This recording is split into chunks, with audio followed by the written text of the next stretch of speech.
And we are live. Welcome to the Tubbs and Brian Culture Cast, where we cast our eyes on some culture.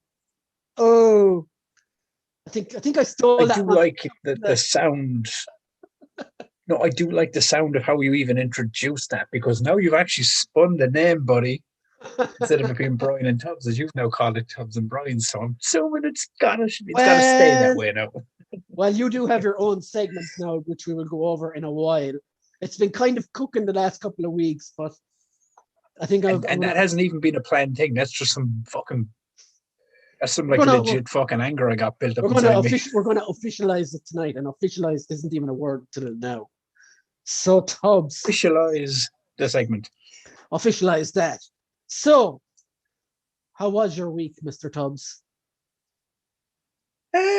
Yeah, I'm sorry. I mean, I got one of the I got a sickness that was there before COVID was the only sickness in the world.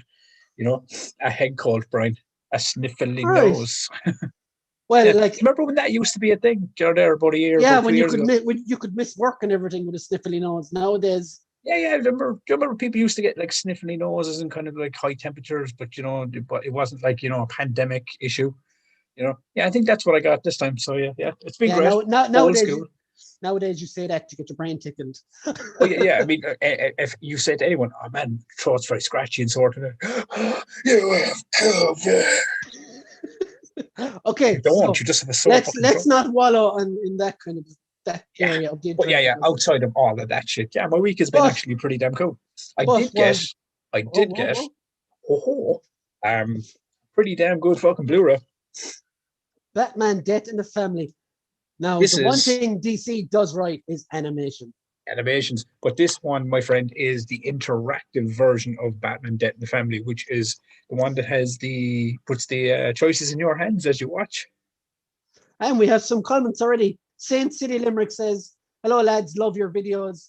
And Offer Ladham, greetings, Brian. Hi, Stephen. Hi guys, welcome to the show. So Tubbs, Death in the Family, you were saying an interactive comedy starring a bat and his love for a robin. Well, it's anyone that knows the Death in the Family without giving away spoilers. The book is years old. It's the one where the fans voted to kill Robin, and the Joker kills Robin. He's resurrected as Red Hood. So they just kind of crowbarred that story in there. I feel it's going to be a night of those, It is, because I'm under recovery. But the Blu-ray, actually, before we go any further, can we say it on live thingy? Yeah, say what you like. Brian got vaccinated, he is one step closer to being a new passenger in Xavier's mansion. I could feel the 5G flowing. DNA mutations, my friend. Congratulations, buddy. Yeah, halfway there. It took a day out of my life, but I suppose it was worth it in the long context of the story. One more jab and you'll be able to go out and cough on everyone. It'd be fun. I don't plan on doing that, but that is a fun side effect. No, joke about that. But Death in the Family. It's an interactive version of the original animated movie. It basically gives you the choices as you go along. Oh, that sounds cool. It's really cool. I had a lot of fun watching it and kind of interacting with the kind of storylines. I think there's like 3 different outcomes. I haven't gone through them all, but for anyone to fucking with, I think it's on Amazon one for like $8 or something. And there's something on Netflix with Black Mirror where you can do something similar as well. Yeah, that's Bandersnatch. It's an interactive format, but for $8 if you like DC animated movies and if you just want to see kind of like the different outcomes of that. At the end of the day, you're going to watch them all anyway. So yeah. I mean, for $8, it's a Blu-ray. You get to put it in your collection. It's got a fucking snazzy fucking sleeve as well, man. It's all about the sleeve, Tubbs. Oh, yeah, sleeve. But I would recommend it hands down. It's a great buy and it's a cheap buy. It's not even a tenner. And believe it or not, it came from Amazon with free post and package, no extra fees, no nothing. So nice. Yeah, I've kind of been afraid to shop on Amazon lately because of the whole taxes thing. It's a strange one. I genuinely, I've ordered a few things in the last few months since the start of the year.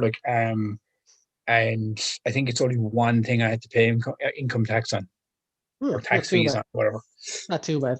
Yeah, I think it's depending on where you get it from. But I think it's random as fuck because there's one thing I ordered. I'm not saying where now, but there's one thing I ordered. It was like £23 or something, and I ended up paying £5 tax on it. And there's another order I ordered, which had like £80 worth of stuff in it, and it got through scot-free. Sheffield, wasn't it? I don't know where it came from. Yeah. But so Tubbs, let's we have a lot of stuff to discuss today. Yeah. We got a few things. There has been a lot of pop culture things these last few days. It's been a busy week, and Brian made me watch a lot of shit. I did not. No, it was brilliant to catch up on the stuff that I had been neglecting to catch up on. Tubbs, you know what I mean? I know you're able for it because you're invincible. Oh. I've got to stop with these, don't I? Oh, come here, I want you. They're not as bad as some of the ones that I've even thrown out on this show since we started this culture cast, you know. So yeah, I know there's a lot of Titan-sized movies this week, but I think we should start with Invincible because I know we briefly touched on it last week because you hadn't seen some of the episodes anyway. But do you want to tell the audience why we briefly touched on it last week? Well, you hadn't the time to watch them. Yeah, I got 22 minutes into the first episode, and I didn't want Brian to spoil the next few episodes for me, so I made him not talk about it in much detail. But I've seen all 4 now, so we can cover it. So yeah, guys, Invincible is a story by Robert Kirkman of The Walking Dead fame. He wrote it long before The Walking Dead, and in the next 5, 10, 15 minutes, we're going to talk about the first 4 episodes of the TV show. So if you want to not spoil it, come back. Then what's wrong, Tubbs? Was that a spoiler warning you were throwing out? I think so. Yeah, okay, yeah. I was just making sure because just in case we have to say this stuff. It's spoilers territory because you want to know why. And me and Brian are going to tell you why. If you come onto the Culture Cast with Tubbs and Brian, we're going to spoil some shit. And we don't intentionally want to ruin shit for people. That's why we're telling you right now. We're going to be spoiling stuff on tonight's episodes. If you haven't seen the things that we're mentioning as we're going, or in the comments of the post Brian has been putting out. I mean, we could also call it the culture catch-up, but it's not as fun. We're spoiling shit. So fucking just deal with that, all right? If you're here, exactly. You've either seen it or you don't care, you know? And if you're watching this show, you're probably watching Invincible, and that also has cursing in it like we do. So fucking yeah. So loose cannons and all that. Loose lips, baby. So Tubbs, I want to dive straight into this because I was dying to ask you this last week. The end of episode 1. How fucking good was that? Now, you had told me about it. I had warned you and told you briefly about it. So I knew there was something coming, but Christ, I love animation. I'm a fucking cartoon head, man. I love watching cartoons. I love comic books and all that jazz. And I love my fucking violence. But this fucking level, this hit fucking an 11 on the Richter scale, man, of fucking cartoon violence, man. Some of the shit that he. Oh, by the way, I have the head cold, so it's if I sniffle, it's who fucking cares? I head cold, But yeah, so it's it was fucking violent and it was fucking intense and I loved it. I loved every fucking second of that entire scene. John, I think is actually funny. I think somewhere out there in some Warner Brothers executive is watching this and saying, I'd love if we could do this to Zack Snyder's Justice League. Now, not to shift gears or nothing, but now it seems we'll leave the Snyderverse stuff for later. That was just a segue. But we will get back to that because there is some pop culture news in that camp, so we will go back. But yes, I do agree with you in a way that For anyone, as I said, if you've seen the first episode, you will know that what was the name of they were the Guardians of Guardians of the Globe. Guardians of the Globe. Guardians of the Globe in Invincible are basically The Justice knockoff Justice League members. And when I say that, they're not like shittier versions. They're basically the same. They're exactly the same. Different, like Dark. It was a Dark. Fucking can't remember his name. This is the Batman one. Do you know what I found funny about the Batman ripoff? Is how Omni-Man killed him. Is exactly how Superman would kill Batman if he was left off the chain. Just like smashed him. This felt like genuinely. This scene felt like something that you would see in an Injustice animated movie.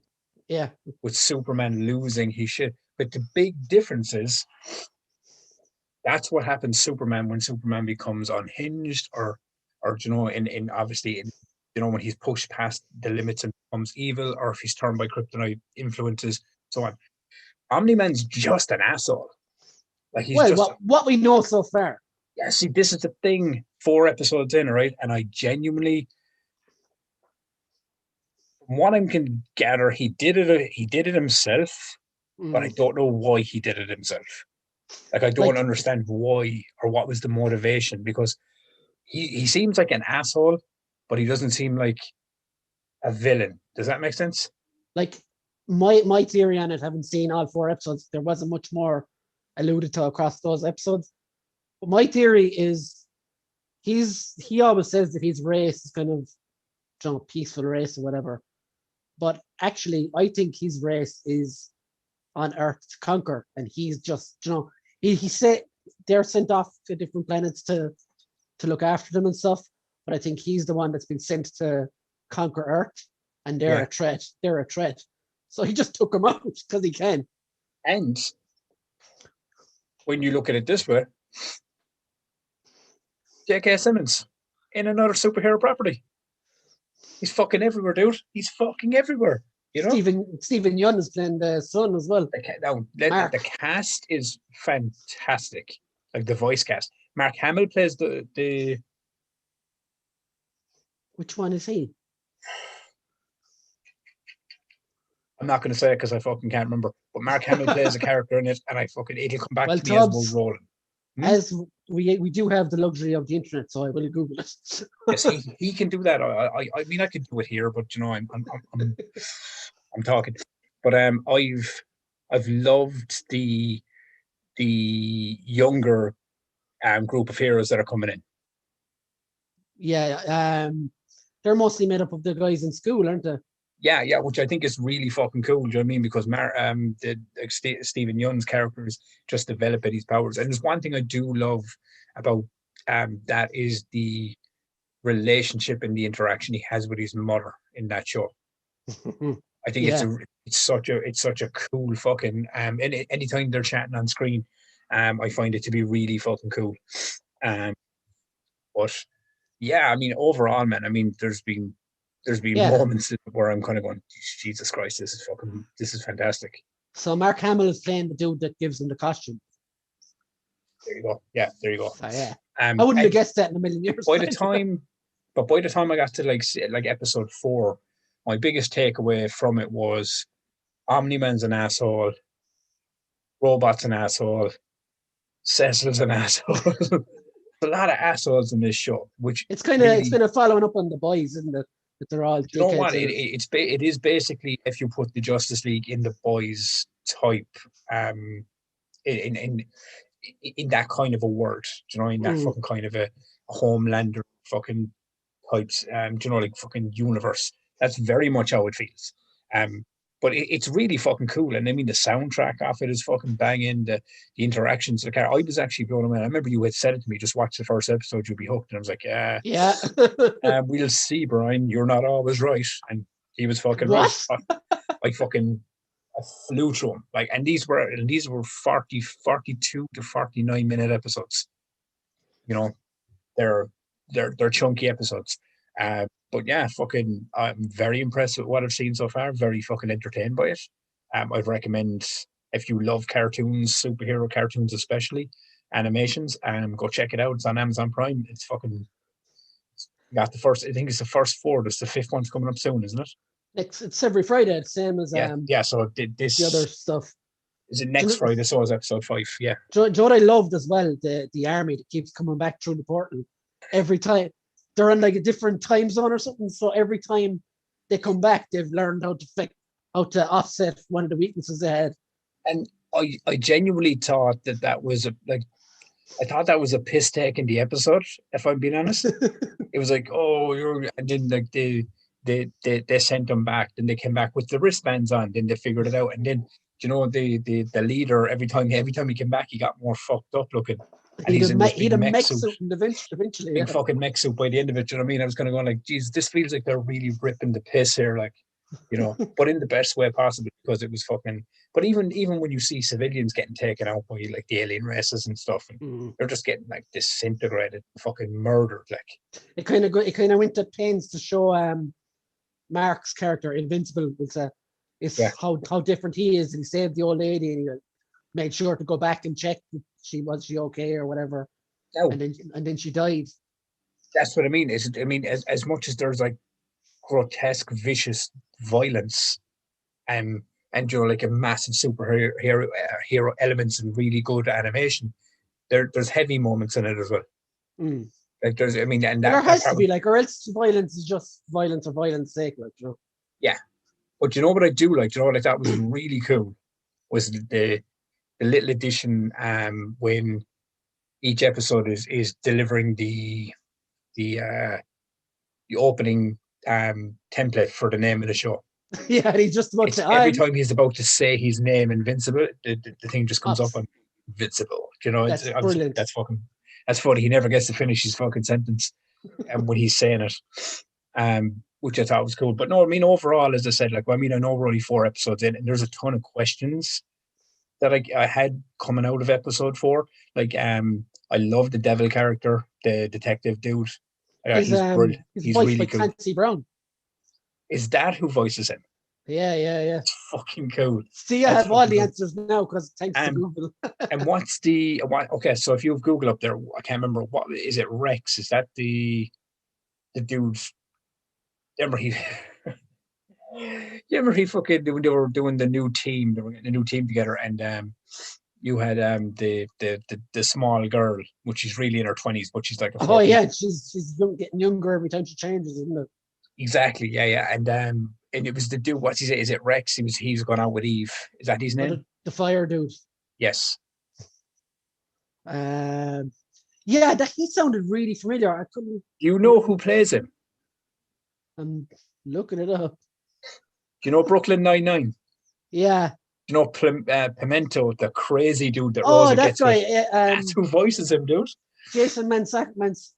There you go. That's it. Yeah. There's elements of his voice. You can hear it in there if you're listening to it. But I thought it was when you're walking back. There's a scene where he's in the shower with the girl that replicates herself. He was like, but none of these are real. He was like, we're all real. You know what I mean? He's such a fucking asshole. Like, he's just a dick. Yeah, I'm digging it, dude. Brian, I've always said, and I give you props for this a lot because it's true. It's like my podcast. If Brian hadn't kept going, do it, man. Just start it. Doesn't matter about the mics and all that kind of crap. You can build all that on later. Just start it. I did start it. Now I'm kind of rolling with it, and I'm really enjoying the process. I have a feeling if you hadn't have brought up that we were doing Invincible on the show and going reviewing the 4 episodes, I probably wouldn't have got around to it till next week or the week after. Yeah. And binge watched the 6-7 episodes that were there. So so Brian kind of got me pushing to do it, So Tubbs, you started it. Tell us about your podcast in case anyone's watching that hasn't heard about it so far. Oh, my podcast. Yeah. Plug that bitch in, my friends. Yeah, my podcast is called the Twisted Tubbs Podcast. I'm your host, Stephen Tubbs, aka Twisted Tubbs. You can see episodes Wednesdays at 4 p.m. and Friday at 4 p.m. Irish time. If you're outside of the little green island we live on, do you know what I mean? It might vary in time. But so interviews at the moment, we're plugging people, we're just bringing people on, having conversations, different walks of life. You know me, anyone that listens to this podcast with us on it, I like to have it. I like to ramble. I like to have a chat. But he's And it's also a great good to listener, guys. see. Now, I can be when I'm talking to people, when I'm actually in the podcast format. On this show, Brian allows me to ramble a lot more because he's co-host slash guest. So, Co-host. I'm It is the co-host. So Brian and Tubbs. It is the Tubbs and Brian and Tubbs culture cast. So it doesn't really matter. We're both here. We're both banging on with the shit. We're just having fun. Yeah, and we fucking love each other, man. So, Tubbs, do you have any clues, hints, who's coming up for this week's episode on Wednesday? I'll say it straight out. Wednesday's episode is going to be a part 1 of a 3-episode trilogy that I shot with Luna Wolf. You can check her out on Twitch and YouTube and all of the social medias. She is a fantastic guest. We've became mates through the podcast. She's actually a super cool dude. Girl, sorry.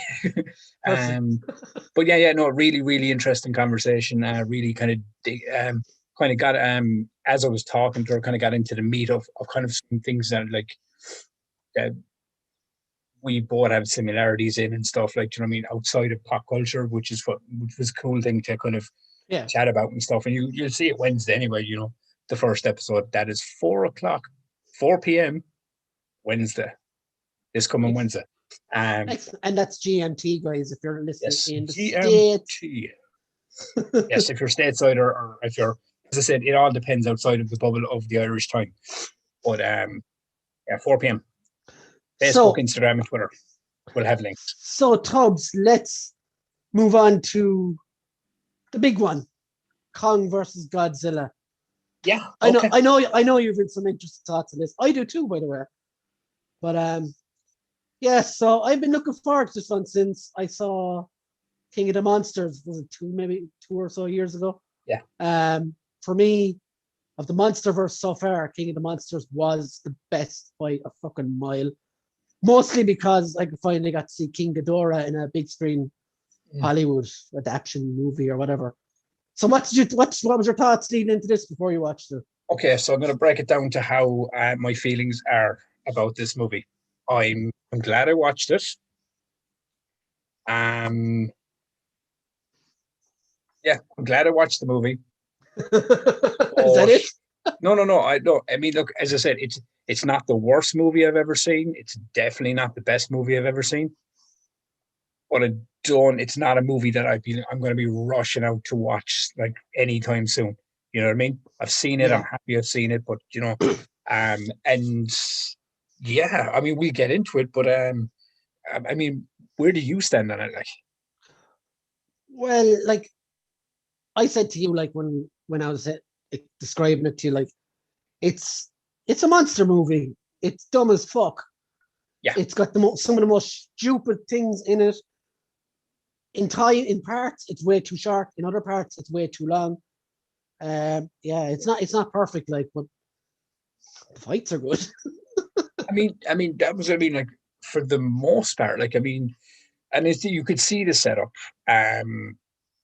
Godzilla beats him on the waterfront, you know, with water and stuff, and then when they get to the city, Kong beats him. Spoilers, by the way. You know, and then, you know, they get to the final fight, and it's kind of, you know, it's a bigger fight again. He doesn't beat him, though, does he? Which? He doesn't beat him in the city, does he? Yeah, he does. He gets the upper hand, yeah. But then, go on anyway. Because if you remember, as I said, I feel like we have to like say it again before we go any deeper. That like there is massive spoilers. We're going to talk. Oh yeah. Yeah, we're gonna ruin the movie for anyone that hasn't seen it. Yeah. So, is there anyone in the comments like that hasn't seen it, or just before we go forward? Well, it's too late now because we're going to do some spoilers.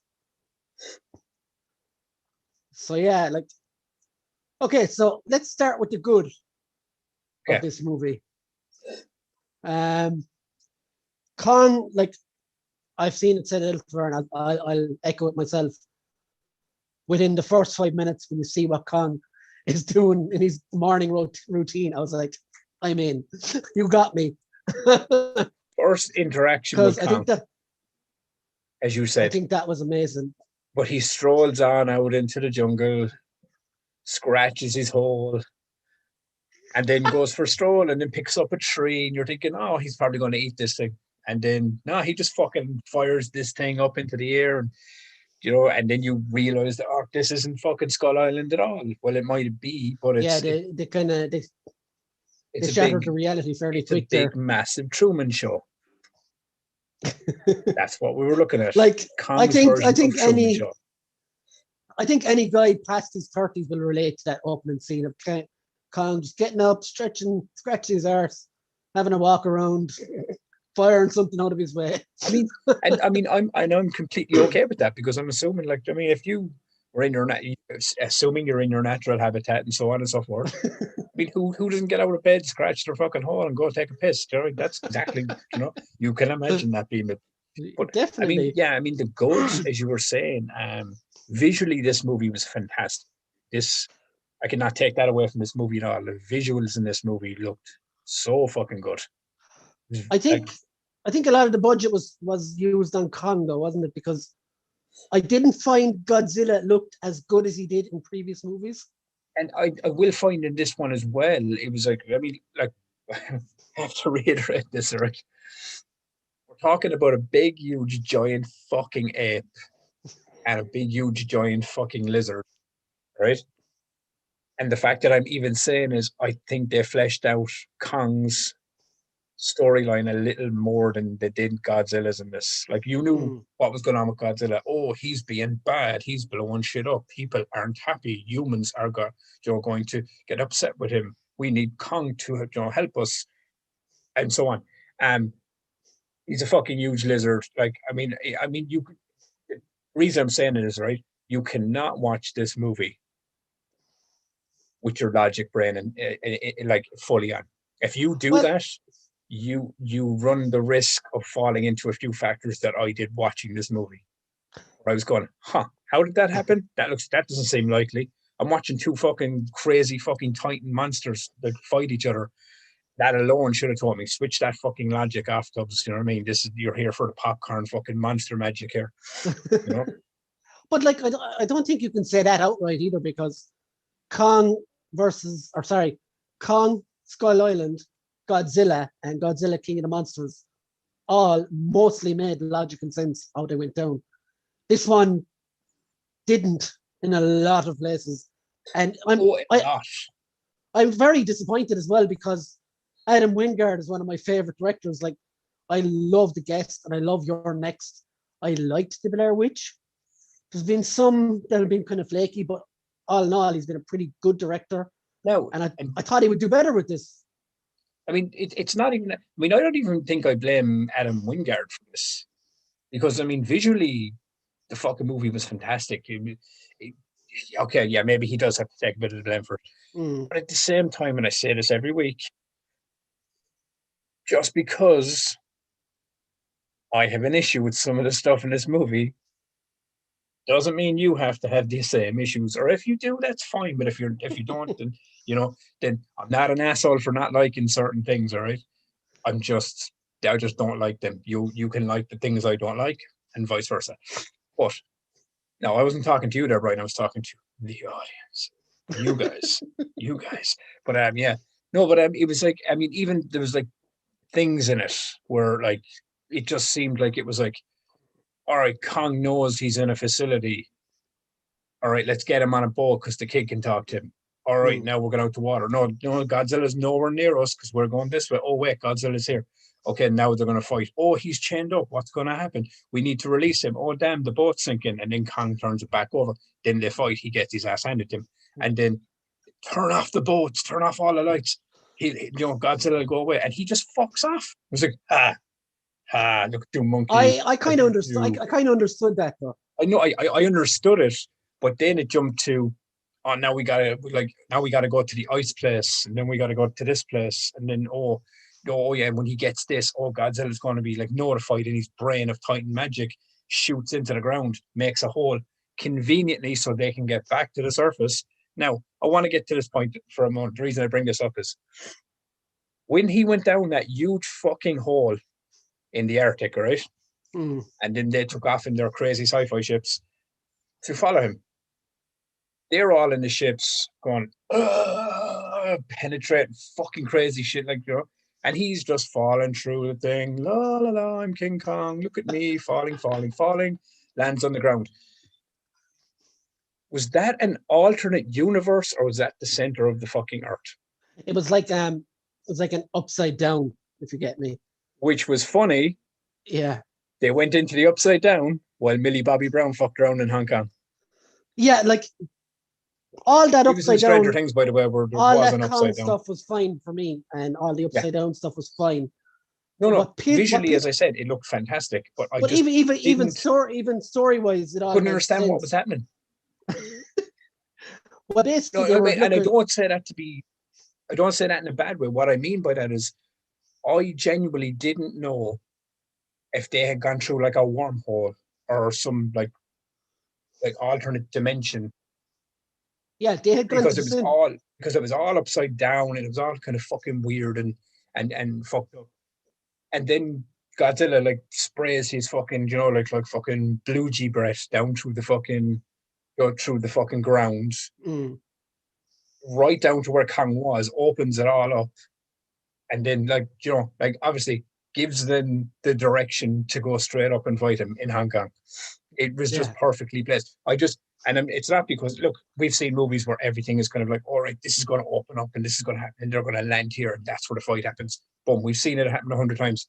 The reason I had an issue with it was because I didn't fucking know what was happening. I was like, did they go through a wormhole? Are they in a different place right now? How is fucking Godzilla making a hole for them to get back to fucking Hong Kong? Allow me to elaborate a little. You elaborate and explain that one to me. I just want to say hi to Damien. How are you doing, bud? Better late than never. Everything nerd reviews. Hi guys. Ringy 542. To be fair, anyone going into this expecting a complex story then or award-winning dialogue is going into the wrong movie. I agree with you, Ringy, but I did it wrong. Also, like I'm not expecting an award-winning dialogue, but some logic is expected to be there. Like all the other movies had it, and some of this one didn't. But Tubbs, what you were saying? I don't even know if they had logic. I just think that they had a better laid out plan story-wise. Yeah. You get me? This seemed to be when they pitted the two of them together, it seemed to get complicated in delivery. Does that make sense? Like from the other films, Godzilla has always been the apex predator, and he will always automatically like zone in on anything similar. So that's how he's always been able to find Kong so easily in this movie. Even when he's above and he shoots down, he knows exactly where Kong is. The center of the earth stuff. No, I know that. But the point I was making is when that happened, I was going, how is he making a hole there? Have they gone into the center of the fucking earth? Is that where this fucking Titan place is? Yeah, because they were going down to the center of the earth to get the power source for the token bad guy to build his Okay, so was that where it was? That's what fucking wrecked my brain. Was because I didn't know, because when they shot down through this thing, it looked like they had gone through a fucking wormhole. And then, you know what I mean? And then like obviously the whole thing. And yeah, there was I suppose there was only one place on the surface that they could get in there, but then Godzilla did his thing with his mega breath. And so now there's two. Yeah. I will say one thing though. Yeah? Anyone that watched Man of Steel, all right? Oh God. And bitched and moaned about, oh my God, there was too much destruction and so many people died. Watch this and fucking come back to me, right? Man, they massacred an entire Hong Kong. Like nobody survived. In King of the Monsters, he used like a radiation wave to kill King Ghidorah and probably massacred everyone for about 4 miles or more. Can I ask you a question? When Kong and Godzilla were fighting in Hong Kong, that was a plus for me because I really, really did think that fight was fucking class. Like, I loved how he powered up his axe as well. I mean, look, this is my point, right?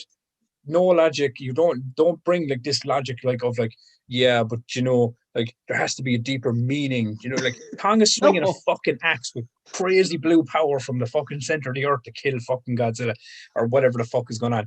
it's insane, but it's fucking awesome. Right? It's so Yeah, fucking good.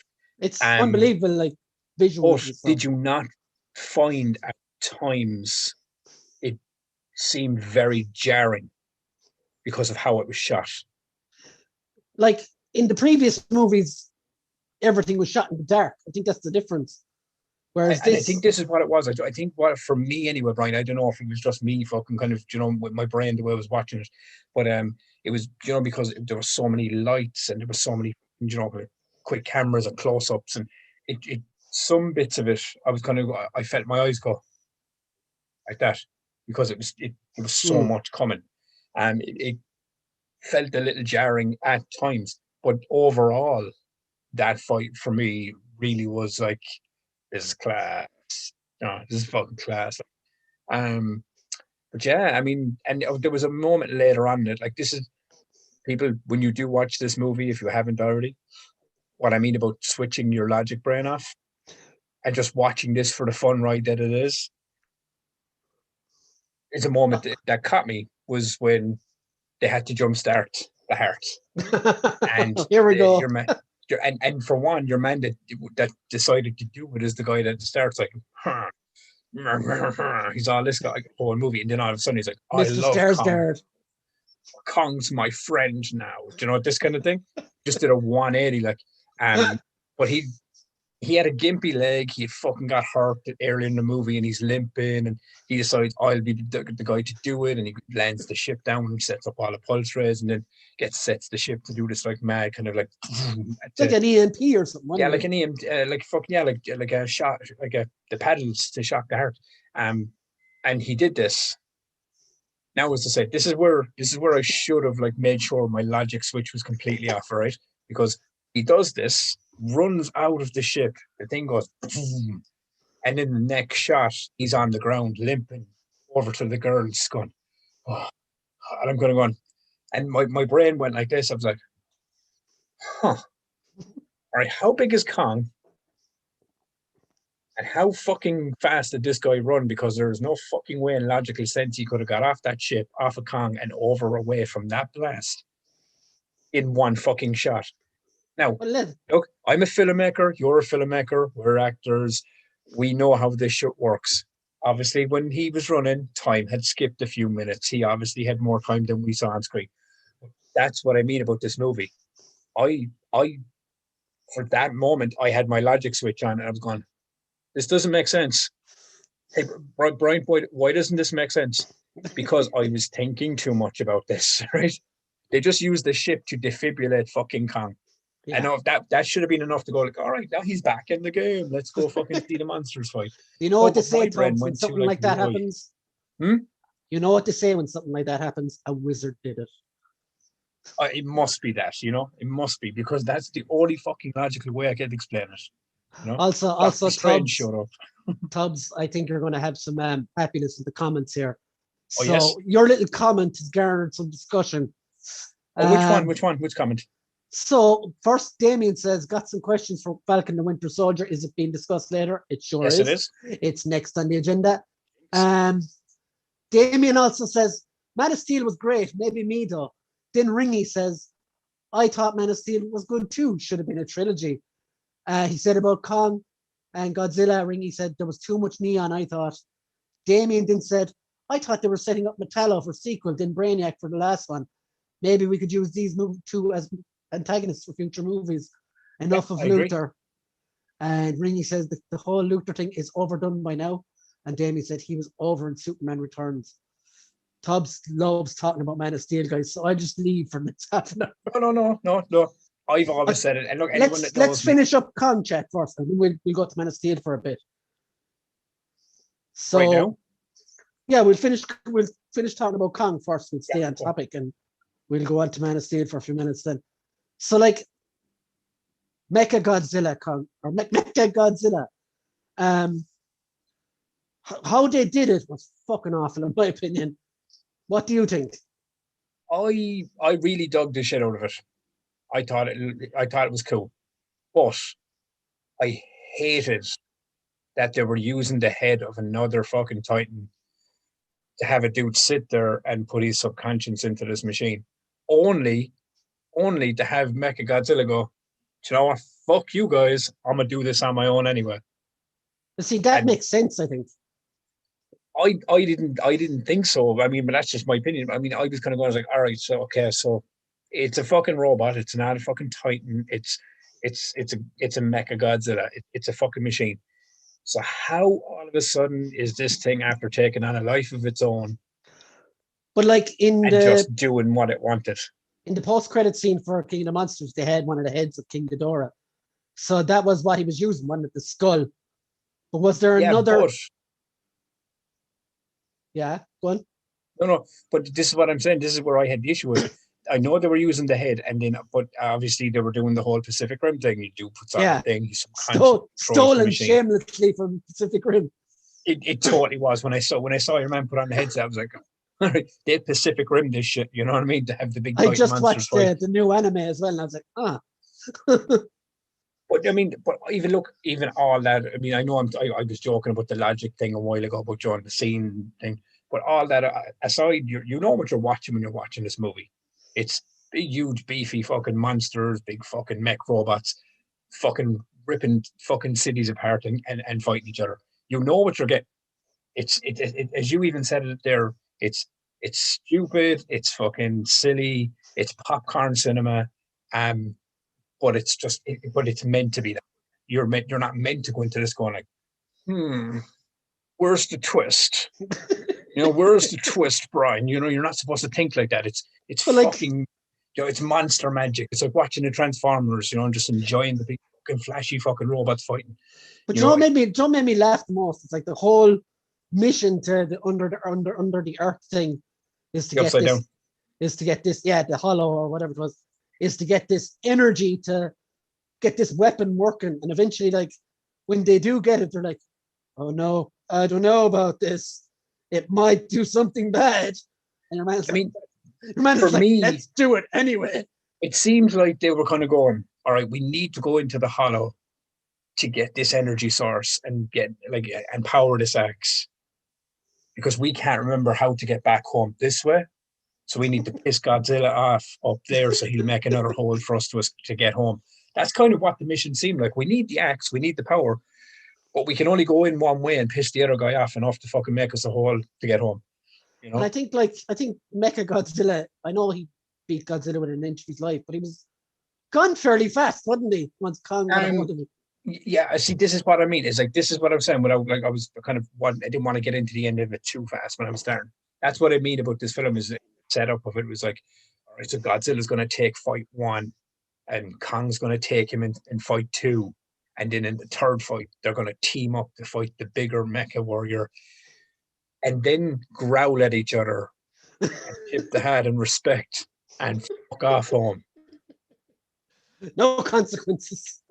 That's what wrecked my head about it. Now, look, I didn't want Kong to die or Godzilla to die, but at least have one of them come out victorious. Like, Kong is standing over Godzilla at the end, like he's clearly won. So then you're kind of going, all right, look, Godzilla didn't shape up too well today, but we could have another one where he beats him, and then the third time they meet, then they fight Mecha Godzilla. This just was kind of like I was scratching my head. It was kind of going like, all right, you were beating okay, I'm going to say it. Go on. And you know how much I love DC. This very much felt like a Marta moment, because there was a scene where Kong's on the ground, Godzilla's like, rah! And even in my own brain, I was like, why did you say that name? Because it really felt that way. I was like, and then they stopped fighting each other and fought the bigger enemy, which is basically what happened in fucking Batman versus Superman. Yeah, it's like, the enemy of my enemy is my friend kind of thing. Oh, yeah, exactly. And look, I mean, I totally get that. And look, and I'm, in a way, I'm all right with the ending, the kind of the tip at the hat of the show of respect. It's fine. Also, Tubbs, the minute this movie was announced, Kong versus Godzilla, you knew the fucking setup was going to be Kong versus Godzilla once or twice, then they help team up against and I think when people started mentioning in the trailers, they spotted Mecha Godzilla, and then there was like more talks and rumors about it. I think you already knew before you went into it that they were gonna Kong and Godzilla were gonna fight each other, and then they were gonna fight that thing. And then when you watch it, you're going, all right, it played out exactly how I thought in my head. Yeah. That's exactly what happened. Now I will say one thing though, the brutality Kong used at the end on Mechagodzilla was unfucking right. I fucking loved it. He ripped him He to tore him to fucking ribbons, shreds, like. and then pulled his fucking head clean off his shoulders. He was fucking brilliant. But yeah, I mean, as I said, looking back at it, as I said at the start, this is a movie I'm glad I watched. I'm glad I saw it. It's not, as I said, it's not the greatest movie I've ever seen. It's certainly not the worst movie I've ever seen. But as I said, I won't be rushing back to watch this one anytime soon. I probably will see it again down the road, but I definitely won't be going and watching it straight away. Ringy said about the ship, he didn't even know these ships existed till about 34 minutes. Now he knows how to use one as a defibrillator. Exactly. Yeah, you know, exactly. Do you see what I mean about, like, if you leave that logic switch on for long enough, man, that's the questions you're going to end up asking. He said they would have fought again if Kong didn't drop the axe. So initially Kong gave up, so Godzilla won. That's the way I took it. Yeah, I thought that as well. Like, Godzilla's just looking at him, want to go again? And Kong is like, nah, fuck that. Drop the fucking yoke, and off Godzilla wins. Oh, but see, I didn't see it like that. See, that's what I said about you to you a minute ago, is like the whole thing when Kong drops the axe and Godzilla kind of like has the kind of the stare. It was like that whole tip of the hat respect moment between the two of them. I respect you now. I respect you. That's kind of what it was. We fought each other, but we were better as a team. That's kind of what it felt like. And then they were showing each other respect before, Godzilla fucked off again. Now, like, I don't know, Tubbs, are you a massive fan of these in general? But this is done really, really well at the box office and it's matched King of the Monsters already. Oh yeah. I mean, like, so, I'm not surprised at that, dude, because I mean, you see modern cinema is all these kind of movies. I mean, these are the movies that people go to the cinema to see, not because they're like Oscar-winning movies. It's because this is the shit that looks good on a big. They have a screen. fan base, though, Tubbs, more than anything. They do. I mean, look, come here. I'm one of them. I mean, dude, I'm a fucking huge Kong fan. I mean, we talked about this. I watched all the old fucking school Godzilla, like fucking, the two dudes in the suits on the prop set, fucking, pure Power Ranger style fights, I watched all that shit. Like, what do you, like, in my opinion, if they continue the franchise, they left it like pretty, I don't know, what can you do with Kong? He's back and he's happy out in his own place now. Godzilla's still out there roaming the fucking planet. I think if they do a next one, I think Kong is going to feel guilty. He's going to feel guilty for putting a beat down on Godzilla. I think Kong will sit out the next one. There'll be another Godzilla movie, if I'm honest. No. What I think is going to happen is I think Godzilla, or I think Kong's going to feel guilty for kind of not handing his ass in, but kind of putting a beat down on Godzilla, and he's going to go out and he's going to put a team together. I'm here to just talk to you about the monster initiatives. It's going to end up going DC fucking Avengers in fucking Titan fucking form. If they did want to like embrace the batshitness of it, they could like bring in a character like Jet Jaguar, who was basically like a gigantic Power Ranger from outer space. But I mean, but this is where obviously, look, at the end of the day, we say this about everything, all right? We say this about the superhero things we talk about, the movies that we kind of speak good and bad of. It's all fictional entertainment. Like, if they wanted to have fucking the Powerpuff Girls fucking team up with King Kong and fight fucking, three other fucking evil fucking Powerpuff Girls, there's someone that would watch it. There's a fucking audience for it. There's a fucking audience. And there's nothing stopping you from doing it. But that's where you do run into issues about bringing these like mech-zoids in from other fucking things. You're kind of going like, all right, how fucking far are you going to push this thing? Like, Well, to like, be fair, is there any other big monster titans that they could make a solo movie on outside of Kong and Godzilla? I would say that's what I would be doing. Gigan and Megalon. Yeah, I mean, Godzilla together. But at the same time, you you fall into the DC trap of this. You have other characters, but you rely too much on your Batman. You know, Well, so they're going to well, continue, but they're going to continue to rely on the Godzilla name and the King Kong name to push this franchise. so Regardless. quick 5 minutes or so on Man of Steel. Yeah, throw it at me, Damien, baby. Damien said, "Bye, Brian. Nice knowing you. Thanks very much." I actually that? like Man of. When I was saying I'd leave in 5 minutes. Oh yeah, cool. But I'm being honest, I really, really like Man of Steel as well. Outside of a few, probably one or two creative differences, I thought it was excellent. So Tubbs, what the lads are talking about, like Metallo for a sequel and Brainiac for a third film. I mean, So, I definitely think. I mean, if you didn't go the route with Batman versus Superman and Justice League, and you hadn't created that entire, now there's still room for them 100%. to develop it and go into a 2 and 3, and still make that Man of Steel trilogy. What they need to do is get off their fucking asses and stop being stubborn bastards because they don't want to do it the way they want to do it. No, you're making, like, you have HBO Max, and this is what I was saying about the DC news was, isn't it so fucking strange now that a week after the numbers come out on the subscription rates of HBO, how many fucking subscriptions jumped up for Justice League and all those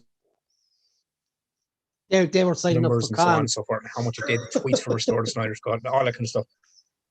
Oh, yeah, that's definitely what they signed up for. But no, but what I'm saying is, if you look at all the numbers that are after coming out, right, and a week later, they've cancelled the New Gods, they've cancelled Trench, and now they're stating. Remember, the whole thing was like, no, Matt Reeves' Batman is the Batman. It's the new timeline. But now they've come out and said, oh no, that's Batman on Earth 2. Why say that? If that's the direction you were going to go, I think they're slowly starting to feel the pinch now.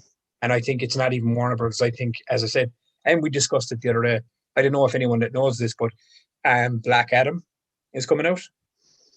And The Rock's company is co-producing that. And apparently The Rock, I did not notice, has actual more sway in the decision of whether the Snyderverse continues forward than the Warner Brothers executives. So if AT&T and HBO Max decide to like step over and meet in the middle, then HBO Max could take this entire timeline and run that forward. Warner Brothers will keep going forward with their other stuff. I think that's the way they can go, because this leads back to the Man of Steel thing we were talking about. You get to see, I'm assuming, is what the direction, because obviously we can see by Justice League and everything else now, the direction is to pull a Superman, that has been like full of guilt and full of just like, like fucking, he's a lost version of the character trying to find his place in the world, dies at the hands of fucking his own saber ship, and then fucking ends up being resurrected. Then further down the line ends up becoming an evil version, because I'm assuming they're traveling into Injustice territory with the nightmare scenes and all that kind of crack. Only to come out the back end of all of this, because I think this was the initial plan, as the Superman that everybody knows and loves. The brighter, hopeful Superman. Tubbs. Yeah. We had a chat the other day. We did. We always Facebook. have chats. We've lots of chats. Yes, we do. So I wanted to ask the viewers some thoughts. What do you guys think of The Rock playing Black Adam? Now, my own thoughts are that The Rock is too big for that role. It's like when I watch a movie with The Rock, I don't see the character he's playing, if you get me. I just see The Rock. Whereas Black Adam is more often a villain in the comics, and now already, because The Rock is playing him, he's being described as an anti-hero, which is kind of not what he is. Yeah.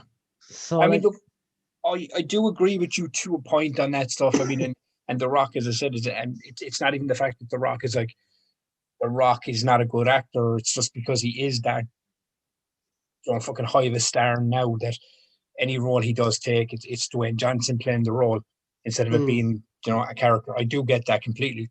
I do. I have a good exercise for you, Tubbs. Outside of the Scorpion King, name 3 characters The Rock has played.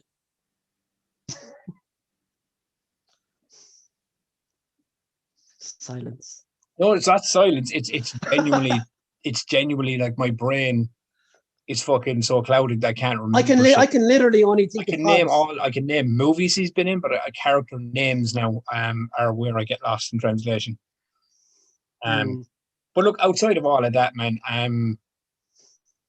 I think Black Adam, and the difference here is I think the fact that he's taken this character and he seems to be a massive fan of the core material. I reckon he's going to like shoot at this with 100% accuracy. I think I genuinely do think that. Like I think he's going to want to make this, and especially if he's pushing to keep that Snyderverse intact. He's going like he can't not deliver that character, if you get me. Like the one character I would worry for is Zachary Levy as Shazam.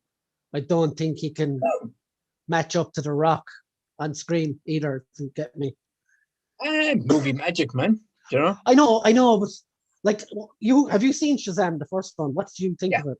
I mean, it took me. This is the mad thing. I'm the DC fan here, right? The hardcore DC fan, and it took me months longer than Brian to see this movie. Not that I didn't want to see it. It was just I just kept kind of, end up watching something else or something else. Finally got around to watch it. I really enjoyed it. I thought it was one of the more lighter DC movies in the fact that it was just a fun fucking movie, And I thought Zachary Levi was fantastic as Shazam. He wouldn't have been my first choice for the character, but when I watched him and that sometimes happens, man. When you watch films and you're kind of going, well, I wouldn't have cast him, but then you watch him go, well, I'm not getting paid to make these decisions because he's obviously fantastic in this role. And he was really good. I enjoyed it. I think he'll do brilliantly against The Rock. I think obviously, Shazam is as powerful as Black Adam in a lot of ways. So it's not going to be like The Rock's just going to beat the piss out of, well, I hope it's course not. I hope he hasn't signed up and goes, he's allowed to hit me once, right? I hope someone says to him, it's like, this isn't Fast and Furious where you're allowed to hit each other once and that's it because you have to look that badass. Superheroes are supposed to take beatings and take their beatings as they go. I will say now, like, I know it's nothing related to his acting career, but when The Rock was a bad guy in wrestling, it was fucking awesome. Now, this is the thing. I mean, like, is he going to channel some of that, like, fucking, like, bad guy fucking kind of like, characteristics that he did have in wrestling? Now, I'm not going to say, I don't want him raising eyebrows and talking about fucking, fucking Rudy Poo asses and stuff. But, I think, but in that element, I do think, as I said, I mean, look, let's be honest. He was supposed to be Lobo for a fucking decade. That should have been like, what's his name? Jason Momoa. Oh, man, perfect fucking choice for it. You know what I mean? If you were to recast anyone out of that entire lineup to play a villain, Jason Momoa is your Lobo. He's just put white paint in him. That's all you need to do. Yeah, basically, and he's got that fucking the cool fucking pure fucking cocky attitude as well. And but yeah, I mean, look, all jokes aside, I mean, I know we were talking about Man of Steel, and we kind of veered off into the DC ones because there was a lot of news that came out from that whole DC let's go thing. through the comics the comments before they disappear off the page. There's that many. Go on. Yeah. Ringy says apparently it was AT&T that forced Warner Brothers' hand into releasing the Snyder Cut already. And Mick Holland says, I think it may work. The Rock as Black Adam. Ringy says, I don't mind The Rock playing him. It would be cool to see him go up against Superman. So you've got a lot of support, Tubbs. Stax says, I always just see The Rock. I can't see him as anyone else. He has his own persona and he is just The Rock. That's what I kind of think sometimes. And Ringy says he really seems passionate about it. So I think he will do a good job and stay faithful to the character as possible. I agree. And Mick says, I expect him to rock bottom or people's elbow someone every time I see him in TV or film. Mikey Casey came out with this barn burner of a comment. I like Zach Levy as Shazam, but I personally would have cast John Cena. Now, Mikey, you made a fantastic comment here last week, and I think it went to your head because John Cena would not work as Shazam in my eyes anyway. Now, I will say, no, he does got the corniness. He does have the corniness. I will say, Now, obviously, he's got the build. It's already fucking thing. If you've seen the Suicide Squad trailers with him as Peacemaker, he does have that comedic timing for a Shazam. I just don't think he looks like Captain Marvel. No, I mean, yeah, I mean, it's he's more, and I'm only going to get shit for saying this. He's more of a Captain America style character. Oh no! I don't mean Captain America. I don't mean Captain America. What I mean is like he's more of like the U.S. agent style, that goofy fucking big man that puts the costume on that doesn't have the same levity as Captain America held. That's the character John Cena plays. Those movies. But I agree, Mikey. I mean, like as I said, he does. I mean, if you look at him for first value, and then you get the third time in a lifetime match between John Cena and The Rock. Jesus Christ, no! But no, I think Zachary Levi was the guy. As I said a few minutes ago, he wouldn't have been my first choice. But after seeing him in the role, I've gone, I'm glad I'm glad that I wasn't cast in this movie, because I would have been wrong. He really fell into that role, really suited that role. Mikey says he's got great comedic chops. In Blockers, he's so innocent and childish. I think he'd do it perfectly. It's not for me. It's not down to the comedy. He's 100% got that, and I think he's been awesome and stuff for other people that said he's terrible. But I've really liked him so far. I just don't think he fits Shazam. I don't know. I could be wrong. There's a lot. No, I mean, and it does come down to that thing, is right. I know, because at the end of the day, it's fantasy casting, because he's never going to be Shazam. Yeah. Because he's never going to be Shazam. And I can't see them recasting it anytime soon, because that film made a ton of fucking money, and it's still on the books to go forward with Shazam 2 and Black Adam and that whole thing. But yeah, I mean, who knows? I mean, just going off of like his build and his humor and his kind of character and stuff, he could have been a good Shazam, you know. I will honestly say, and I think Brian said it last week, he prefers John Cena as an actor to a wrestler. Yeah, because John, and I agree with that. I mean, like, look, I think looking back at it, I was a John Cena hater for ages, because he just wasn't my guy, and I was like, oh, everyone else, I just want to win, and they keep pushing this guy. But I accepted him a lot more as I went on, and I really do dig him in movies now. I think he's after coming on leaps and bounds as an actor as well. I think and I think he's picking his roles correctly as well. Like the roles that suit him, he's doing comedy and action, and that seems to be his wheelhouse. I don't think you'll see John Cena in any like Oscar-winning drama flicks anytime soon, because I don't think that's his wheelhouse. I think he knows that. I think that's not where his marketability is. Like I was sort of excited when I heard the rumor that he was going to be playing US agent in Falcon and the Winter Soldier. To be honest, like I think that would have been a great role for him. Before we move on to that, Mikey just says, who is your ideal castings for a Batman, Superman, and Wonder Woman? And Ringy says, to be honest, I think they're all cast perfectly right now. Yeah, I do too. Yeah. Yeah, I do as well. I think there's just the wrong creative people behind them, if I'm honest. I mean, going after the Justice League, and I know a lot of people say, like, oh, Ben Affleck didn't really have a lot to do. I mean, he did. He completely fucking structured the entire Justice League together. I mean, and I think they played the realistic side of Batman in that movie. Like, he's the guy in the background taking shots. He's shooting all these dudes out. He's taking guys out, giving the Justice League that obviously have, Titan powers a chance to get in and fight the bigger Titan. So I mean, for me, I think it was like it played a more realistic approach to Batman, because Batman's not going to be in there like throwing fist for fist with Steppenwolf. It's pointless. You know what I mean? That's what you need Superman for. That's what you need Wonder Woman for. But I do agree with the casting. I think Ben Affleck, and even though a lot of people, and this is the thing about Ben Affleck, at the start, what happened? The entire world was like, fuck that shit, man. He's fucking gonna suck. I said it to you when he was cast. I was like, that dude was the bomb. I was delighted with him. He would be the bomb in fucking DC, and he fucking was. He was brilliant as Batman. And Wonder Woman, Gal Gadot, is a fantastic Wonder Woman. I've really dug her. She's really good. And Henry Cavill, where I stand on that one, baby. I think he's a fantastic actor. I love him as Geralt in The Witcher as well. Oh, fucking good, man. He's so good as Superman as well. I feel kind of bad for Gal Gadot because Wonder Woman 84 was so fucking shit.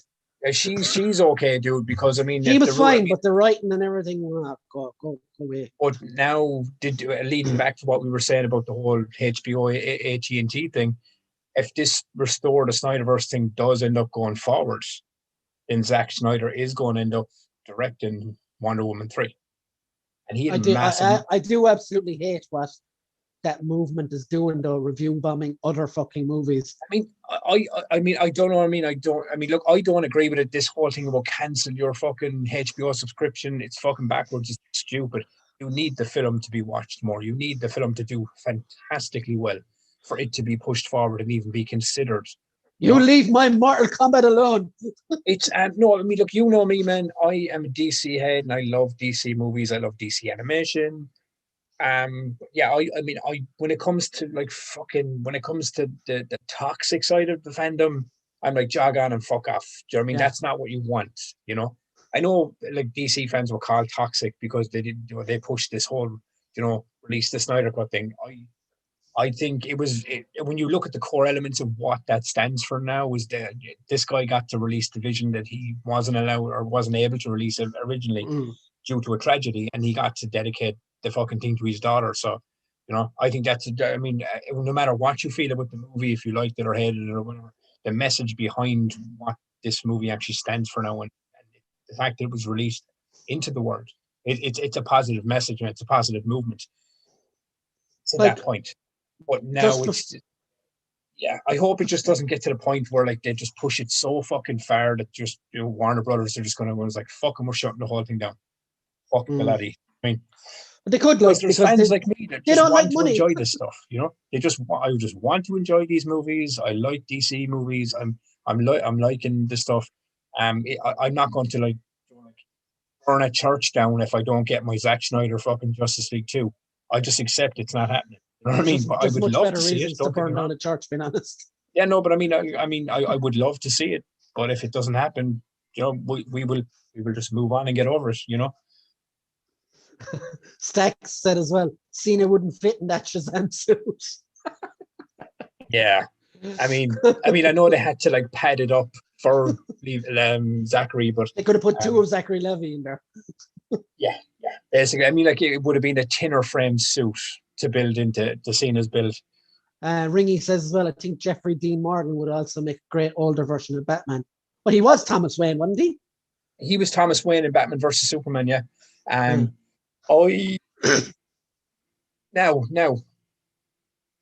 there is a rumor flying around at the moment. Flashpoint, isn't it? Yeah, I heard with Flashpoint. That apparently, due to COVID and stuff, that Michael Keaton is out of it. He's looking into it at the moment because he doesn't want to. I think his exact words were, "I really want to do this movie, but not at the detriment of a virus that's going to kill me." Yeah, which is because they're shooting it in London. So, so I mean, if he can't do it, then yeah, I mean, just write Jeffrey Dean Morgan's Thomas Wayne into Michael Keaton's spot. He'll have them pee in their pants. I mean, it's the biggest fucking. It's the biggest fucking point of the point book, and it's there somewhere. I have the graphic novel. Brian knows how fucking much I love this graphic novel, this story. Flashpoint. I think you've showed it on every episode. So I think I have showed it on several episodes, on my own podcast, and even on this show. I love that story. I love that comic book. I think he sleeps with it and everything does. Several times I have, but no, but you know what I mean. But I mean, but I do realize that they're not doing a complete faithful attachment. I think even the director even actually asked people to stop calling it Flashpoint, because he goes, we're not doing an exact version of the Flashpoint graphic novel. We're taking elements of it. But if you were going to put any elements of that story, doesn't matter about the Amazons. It doesn't matter about like the Atlanteans coming to war, being at war with each other and everything else. Now, there's only one thing I will say. In that graphic novel, Wonder Woman kills Mera. And if you did that, there would be so many fucking fans happy. to see Like, fucking Amber Heard's head on a fucking stick. That's worth watching. It's worth the intro fee alone. That is how you get her out of the MCU, or it's not the MCU, the DC. But come on, now Zack Snyder wants to bring him into the Nightmareverse and the whole lot. Yeah, but, So I mean, look, I can get past that if I get to see the stories I enjoy unfold. I just, fuck her in the face for being a cunt.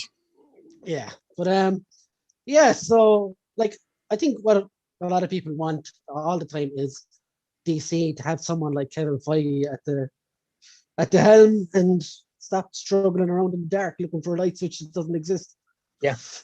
I mean, look, I hope, even if, like, because I know JJ's going to go off and he's going to do his Superman thing, and I know fucking Matt Reeves is doing the Batman over there, and but that JJ thing has gone really quiet the last month or so. Have you fucking noticed that? There was like, I know I had a rant about it, and as I said, we made it. I even had to go on the fucking show, Brian. Do you remember that? And say this isn't a racist thing because this is the way the world has gone. Now you have to say these things out loud. Not being racist, but fuck you and your Black Superman. I don't want it unless it is a multiverse character that is already established. That's what we were saying. But it's gone very quiet. It's not the fact that it wasn't just us on this show. Worldwide backlash that got. It's not the fact that Tubbs says "fuck you" because he's black. It's because Clark Kent is white. There is Black Superman that I'd have no problem seeing exactly on screen. Before we get confused and get all hate and stuff, that's not what he means. Because, and then the whole point I'm trying to make here is when you do things like that, you have two perfectly established Black Superman characters in your DCEU library of characters. You have, and their story arcs are already developed. Do those. You've already said, and this is the thing, and this is why I mentioning about Matt Reeves' Batman. They mentioned Matt Reeves' Batman was on Earth 2. Val Zod is Superman's Earth 2. Yeah, I wonder. See, this is my point. You can do that entire thing over here, Warner Brothers Studios, and let HBO Max take the Snyderverse. Who the fuck is it really hurting? Genuinely. If you look at it outside the box, who is it hurting? JJ gets to play with his toys, Matt Reeves gets to play with his, and Zach gets to play with his. At the end of the day, who's fucking happy? We as fans. We all win. They get to have their fun. Ringy says, you've got fucking money, Warner Brothers. Just fucking do it. It's funny. I spend most of the podcast laughing at you ranting. Ringy says, I pay full price just to see that scene alone, the Amber Heard thing. Yeah, definitely. And he says, fucking Jar Jar Abrams, destroyer of franchises. Oh, how I can't agree. He always gets the one right. So much. He's great at leading, but he can't. J.J. Abrams is good at foreplay, but can't come, basically. Yeah, basically. He can never finish. But, so Falcon and Winter Soldier, episode 3. Can you believe... Our gears to Marvel. Can you believe we're halfway through this series already? I have one thing to say. Go on. I'm scared that we're halfway through this already. And there's so many hanging threads. It's not even that. I know these episodes are 40 odd minutes long and everything else, but it genuinely, after 3 episodes in, it doesn't really seem like we're a massive chunk into figuring out where this is going. So I hope this isn't going to be more. So is this going to be a thing of like it's going to be episode 4 and 5? It's going to be all all story build, and then the last episode is like a massive like climax. I hope it's not that, dude. I really hope they start cracking in from next week.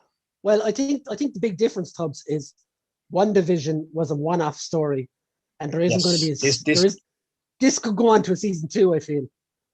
But at the same time, look, I don't work for the Marvel Cinematic Universe. I don't know what the plan is.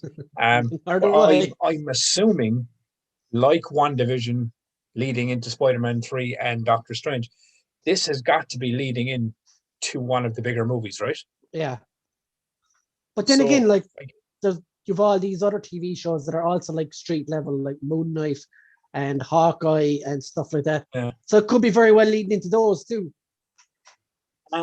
And just off the bat, and this is probably going to shock you. Go on.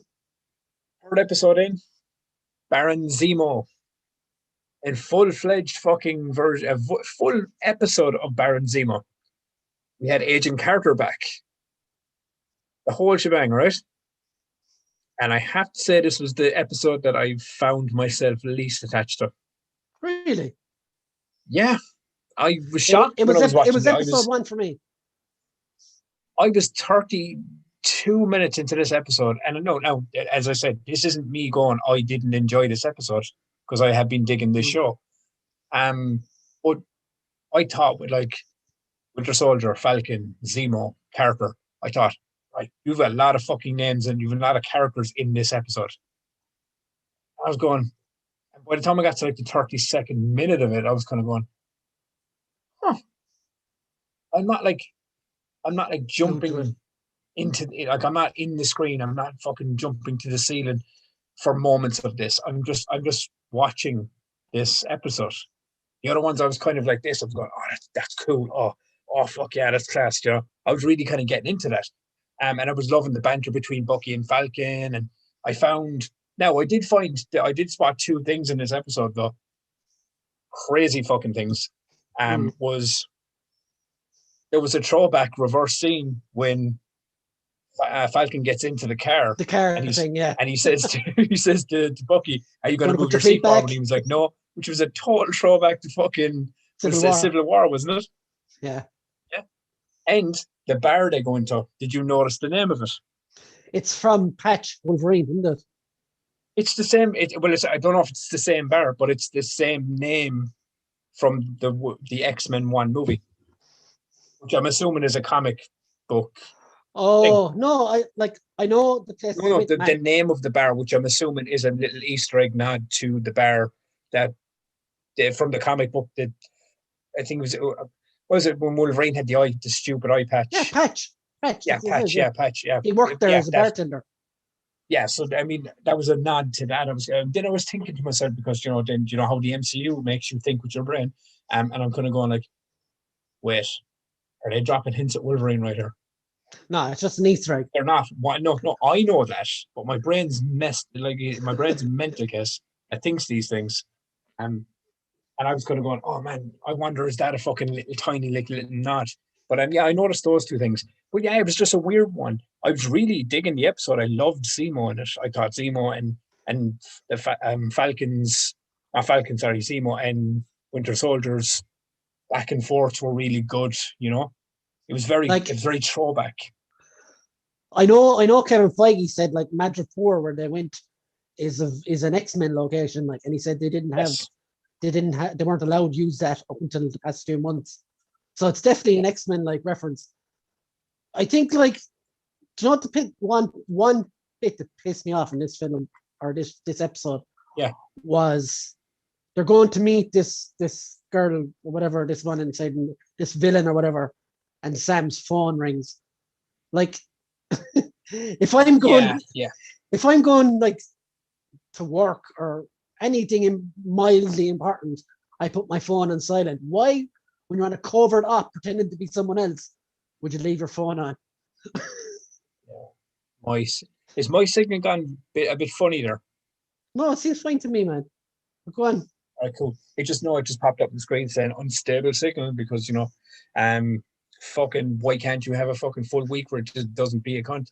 I gotta stop saying that word. Sorry, fans. Sorry, people. Sorry, YouTube. But anyway, that's twice now I've said it on this show. I've even clocked myself on that one. But yeah, I do agree with you there. That was stupid. Like, yeah, like his sister rings him, and he's trying to play it off, and she's like, "All right, Sam." He was like, "Who's Sam?" And then fucking your one just gets shot. He's like, boom. Oh, and then the thing is, just saying is that then it was one of those things where it goes like, "Oh, they're gonna peg that on us," and then there's this like bounty out on them, like, and they're fucking running. It was weird, man. It was so fucking weird because I was so fucking happy to see fucking Agent Carter back. I was going, fucking brilliant. And then you find out the weight of the punishment she suffered. Yeah, like she really fucking suffered for like helping them. And like Steve Rogers got them all pardoned except for her. How much of a dick is he? Like, yeah, I mean, like when you think back at it, like you're kind of going, it's like, I was like, all right, Steve comes off as this like really fucking do it by the book guy, but like she fucking put her ass on the line for him, but I mean, she's still on the And run. what an And ass. another point that I fucking looked into was, all right, I'll tell you, this motherfucker went back in time to right all the fucking wrongs of the Stones, right? Could he not have just went back and was like, hey, look, I feel really bad, that you're like on the run and your family can't see you. But like, no, like he passed her out on the way. I was like, oh, I could fix this now, but I'm going to go back and nail your ancestor. I literally thought you were going to say he went back in time and rode the Stones off her. It would have been better if he did that. She was the younger model. Yes, but I mean, and that really stood out to me when she said it. She was like, I can't even talk to my family. My father doesn't even know where I am. I was kind of going, Steve Rogers, you dickhead! Like, you had a chance. You had fucking Infinity Stones and a time machine. You could have fucking, instead of going back banging her ma or her aunt. Well, what was the relation there again? I can't remember. I think it was her aunt. Yeah, it was her aunt. They're related anyway. But he went back and banged her relation. Peggy. And didn't even think to fucking kind of maybe fix that on the way back. Because he could have fucking done it. He's probably her father somehow. Yeah, but like, and I know people are going to say, oh yeah, but he had a strict mission to return the Stones. Yeah, and he also went back and lived the full fucking life of Peggy Carter. Like, he could have taken 5 minutes out to fucking, like, free fucking, Outlandy from fucking her hellish fucking prison. But back on point, like, I really thought she was excellent in this episode. What? I really thought she was excellent in this episode. Much more like her comic counterpart, and not a bland, pointless character like she was in Civil War. Which is kind of weird that, like, even in Civil War, that like she was kind of a bland character that kind of was just there. Ends up with an arc. It's pretty dark in a lot of ways, because she's the one out of all the heroes, and this is what I'm saying is about this world that Marvel seem to be building after the blip. It's the characters that aren't the superheroes. They're building out the secondary guys. Characters are the ones that seem to have suffered the most through that. Like, she's on the run. Like, she didn't have nobody, and it's not like Steve got blipped out for 5 years. That motherfucker was sitting around fucking feeling sorry for himself at fucking AA meetings. Like, Damien says, check the Nameless Zemo was reading through on the plane, and Google search to see if there's any Marvel references for the future. Maybe there's some to find. Ringy said, I think it's just a throwaway series, kind of like how WandaVision turned out. Yeah, I think there's a bit of that to these shows as well, that they won't affect hugely what happens in the movies. But there's still. Can I ask you that, actually? Because this is one thing I was actually going to ask.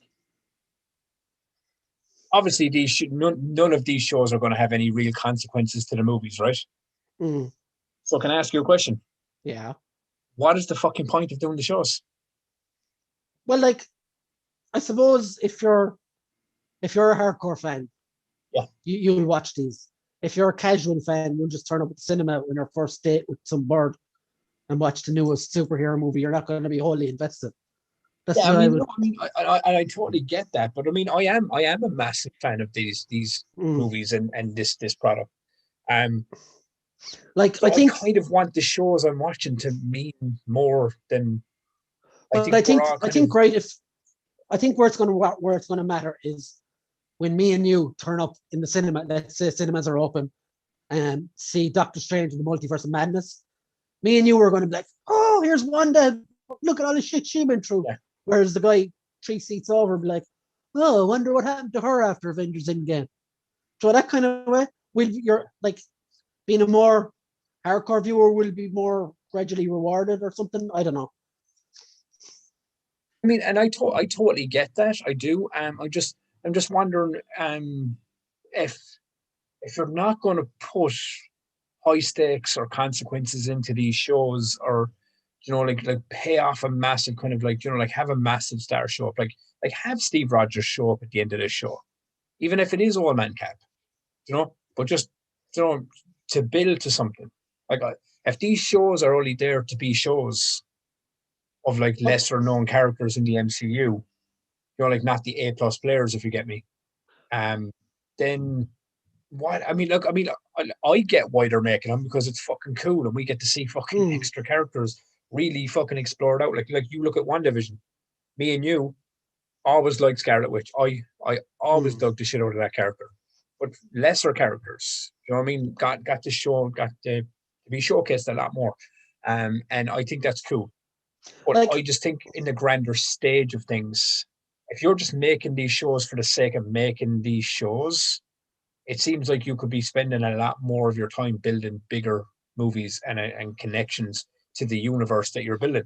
Now, that's not to say that the shows aren't fucking important, because from what I'm seeing is obviously things that happen in these shows are going to be attached. They wouldn't be making these shows attached to the MCU movies if, in that sense, because there are things happening that I reckon will, um, as you said, like, because Wanda is going to show up in in Doctor Strange too, and mm. it is going to be a massive part of it. So for me, WandaVision does build into that, and there is consequences to what she has done, because now she's become the Scarlet Witch, and that reigns forward into thing. So I mean, it looks like they are building um into the movies. I don't know if they're like the shows themselves are going to be massive, like implications to the movies, but there's going to be connection, and I think there has to be though, dude.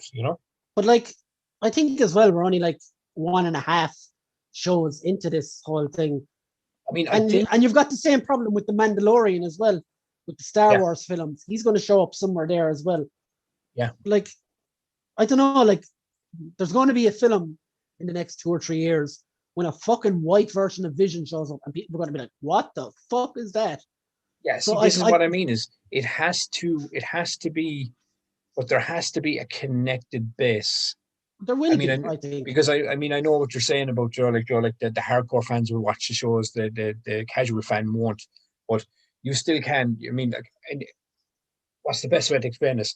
Even though, like, I mean, I hardly think the MCU are only making these shows for hardcore fans. Mm. Because at the end of the day, they're a business. They're making this shit because it's making money. You know, And like, um, yeah, I think also it's for Disney Plus, 100% oh, money. hands down. But I mean, But but you want it to mean more than it just being a show. I think as well, when it comes forward, like when we're doing, just say Avengers, the equivalent of Endgame in 7 or 8 years down the line, now you're just not going to have characters who have little 10-minute slots in Avengers Endgame.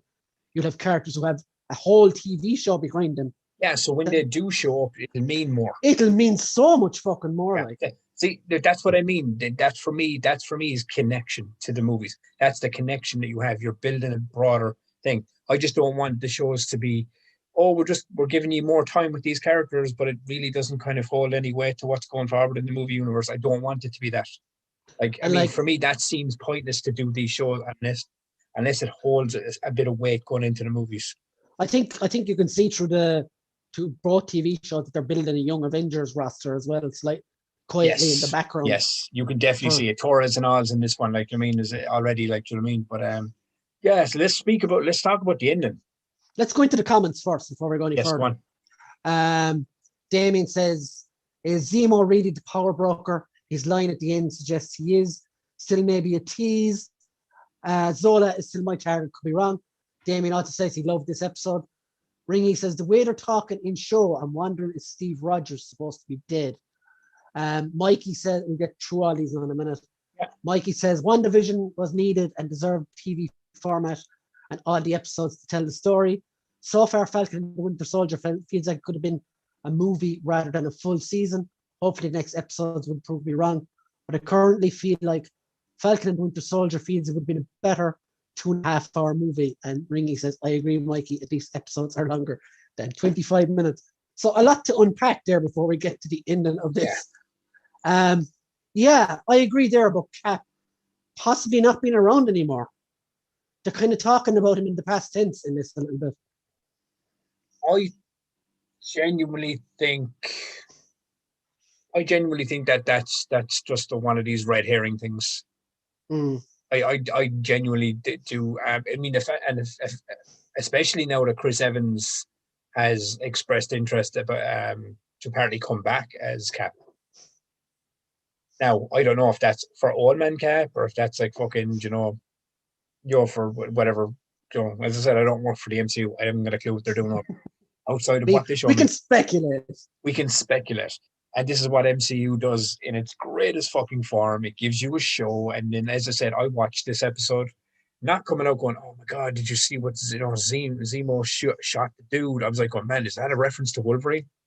It's fucking Mephisto all over again because my brain's meant to. But no, I do agree. I mean, I think if it was one of those things, if it was said once, after Captain America's dead, and it was never brought up again, I'm thinking, oh shit, he must be dead, so they mentioned that. But they keep saying it. Have you noticed that? It keeps being brought into conversation. When you're bringing something up that much, there's more to it. Like you don't bring it up that much in a show if there's nothing to it. Yeah, you know I suppose. What I mean? I think he's alive, and I think, let's be honest, lads, right? We lived through Endgame.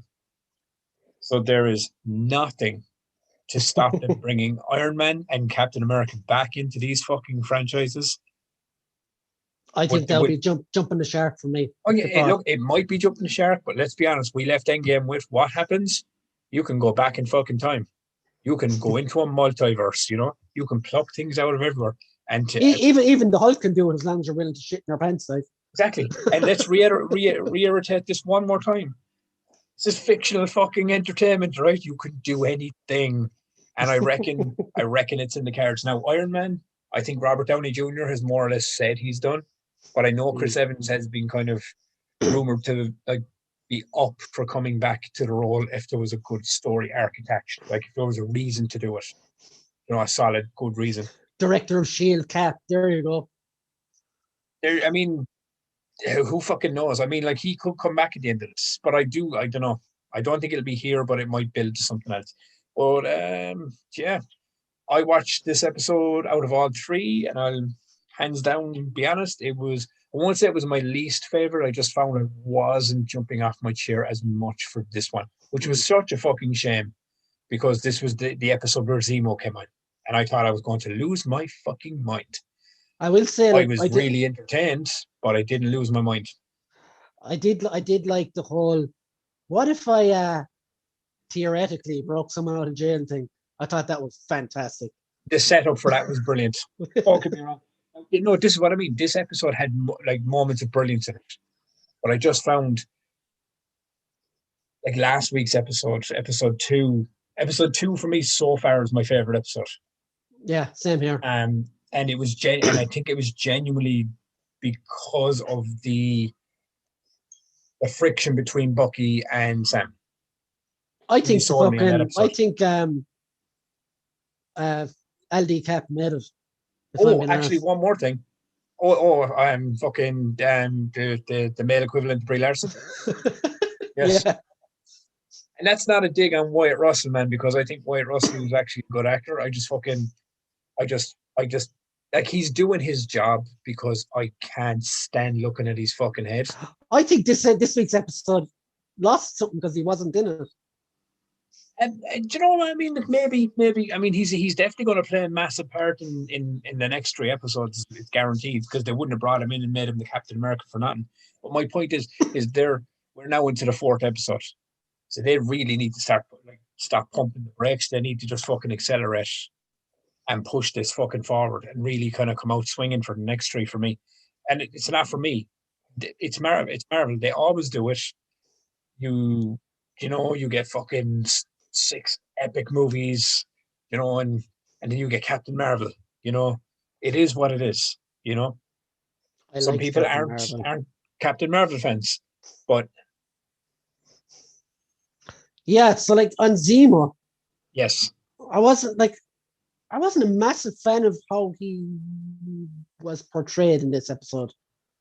Thank you. Ringy says when he started dancing in the club, I thought it was hilarious. That was really good.